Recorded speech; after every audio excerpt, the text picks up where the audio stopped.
په بدخشان ولایت کې لرغوني ځایونه رغول کیږي. د دغه ولایت د اطلاعات او فرهنګ ریاست مسؤلین وایي چې د اطلاعات او فرهنګ وزارت لخوا د ثبت شویو 29 تاریخي ابداتو له جملې څخه په دغه ولایت کې یو شمېر لرغوني آثار د ویجاړېدو له ګواښ سره مخ دي.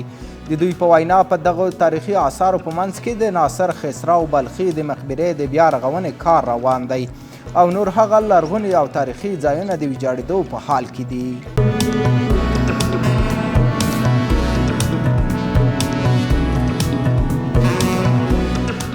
د صنعت او سوداګرۍ وزارت وایي د روان کال له جنوري څخه تر سپتمبر پورې هیواد ته د 1.3 میلیارده ډالرو په ارزښت څه باندې 1.6 میلیونه ټنه تیل او له 934,000 ټنو ډیر غاز وارد شوی دی.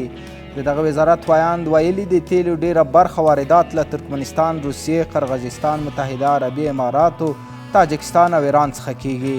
په همدې حال کې د سوداګرۍ او پانګونې خونې وایي له نورو هیوادونو د تیلو وارداتولو ترڅنګ باید په کور دننه د نفتو له زیرمو څخه د تیلو استخراج ته هم پاملرنه وشي ترڅو افغانستان پر ځان باسیا شي.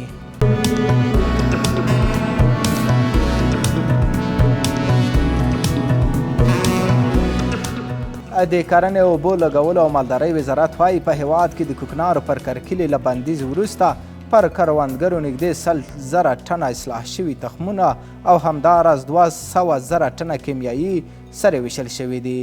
د دغه وزارت ویاند زیاتوي دغه اصلاح شوي تخمونه او کیمیایي سره د کورنیو او بهرنیو مرستندویو بنسټونو په همکارۍ له کروندګرو د ملاتړ په موخه ویشل شوي دي.